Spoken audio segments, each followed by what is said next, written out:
Hello guys, hello and welcome for game number 2 between these two powerhouses of players.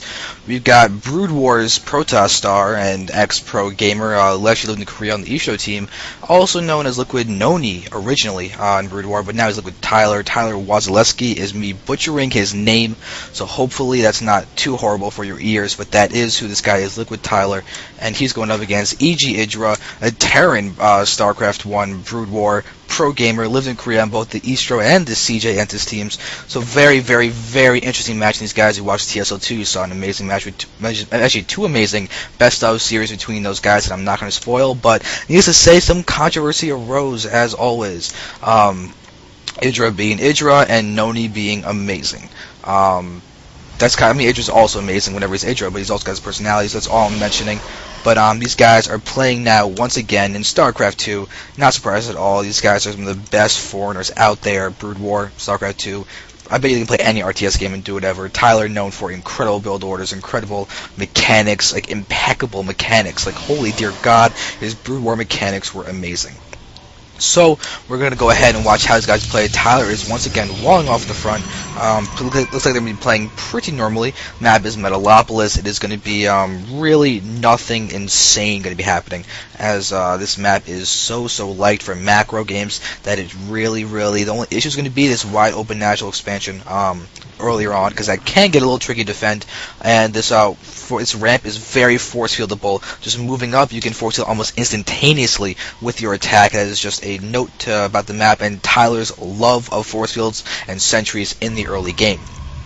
He actually did that in the last game, come to think of it, where he got out a lot of sentries very early on, went for a pure gateway army, and tried to use the sentries force field to allow it to micro to take out the Roach Ling force of EGIdra with a great early little feint. And they didn't really attack, he just showed a force of sentries and forced EGIdra to make the Ling so he wouldn't die. Excuse me. I've had 2 hours of sleep in the last 36 hours, so I had a little bit of caffeine before this to try and give you guys a solid cast, keep my brain alive. So we're going to go ahead and continue exactly what these guys are doing. Looks like Tyler's going to get completely scouted by this Overlord with that second assimilator, so EGIdra should be assuming 3-gate expand or the like. We'll see exactly what's going to be happening, but right now EGIdra is going ahead and play completely normally, macro as always. That's something I really enjoy about EGIdra, the fact that he loves the macro games, and he is just so good at it. He's able to do so much with his units, make them more cost effective than 99.9 with a vinculum percent on top. If you guys know what a vinculum, it means a never ending thing. There's a little math for you guys. Get a little bit of education in my cast. But yes, so that is what a vinculum is. It means never ending, whatever's under it. So that is basically how good EGIdra's macro is. The fact that he is better than 99.9% of people with the vinculum on top is quite insane. He's on evil geniuses. Yeah, it's definitely a strong macro Terran background in Brood War. Switched to Protoss, switched to, I think it was Terran first, then went to Protoss, then went to Zerg, and now stuck with Zerg in StarCraft 2. So he's played all the races. He's also incredibly knowledgeable. If any of you guys have actually watched his stream, watching him play and talk at the exact same time, he just reads everything, and it's really fun to watch, and it's great for learning. Right now in this game, however, we're seeing a 3-gate expand from Tyler, while EGIdra is going to go ahead and just continue to tech normally expand and send out a lot of scouting Zerglings right now. You can see in this game that he has once again gotten just those 2 Zerglings. Very safe play. He's going to go ahead and just make sure that he's going to keep an eye on Tyler, know exactly what's happening. Tyler doesn't really have much of a threat of attacking right now, but this is a very solid, and you may not think it, but aggressive pylon.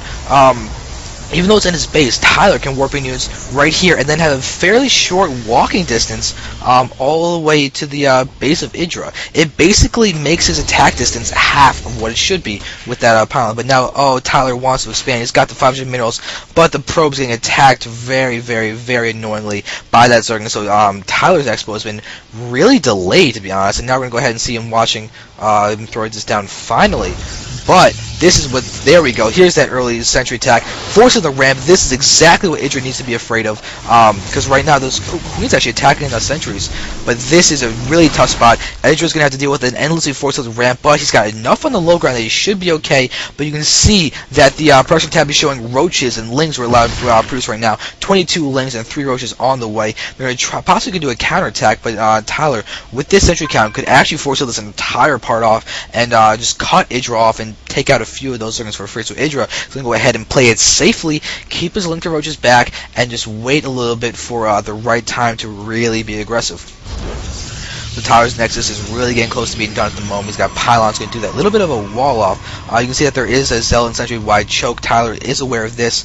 He might want to actually end up blocking this part off to make sure that he can utilize this for a little bit of attacking choke. So right now there are 3 gates out for Tyler. Looking around here, we're watching him throwing out a Stargate. So very different play and very map-specific play. The fact that this is a great adaptation from this game to the last game, because these spawn positions, these air distances are non-existent. So that Stargate play is really going to allow him to be aggressive and still be able to macro away from EGIdra and expanding in these directions. Though EGIdra's speed limits will make that a little bit harder because EGIdra is very active with those units. And now we're seeing a little bit of push coming from EGIdra. Right now we see that, again, the sentry count is fairly large, and more Stalkers for a little bit of DPS, but right now it's still early in the game. It's hard to get a huge death ball of Stalkers and Sentries, but you can do a little bit once you have the gas for it. And you see that the income is really favoring gas for Tyler, as he's going to force field with some great force fields to try and keep his units alive, but it's just going to be great. But look at this, the amount of force fields is insane, as he's able to really continue keeping his units alive much farther than they should be, but the sentry count is really dwindling, and that is horrible. A Phoenix is out, but that can't do anything. These guys will avoid, or at least be able to do some damage. But right now, it looks like Tyler might actually lose his natural expansion really early on. He's got control of his high ground, but he is very much behind.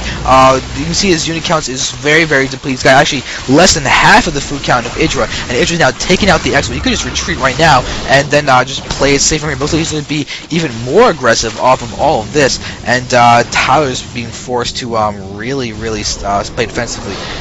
Guardian Shield, so that's got to be a misclick. That's a horrible misclick too. He needs that energy for that for all of those force fields because they keep him alive. But now we have finally a Void Array out, going ahead and do a little bit of damage. You can see Tyler's targeting down what he can. Those lings are really taking a lot of hits, but there's no more force unless that sentry at the top has force fields.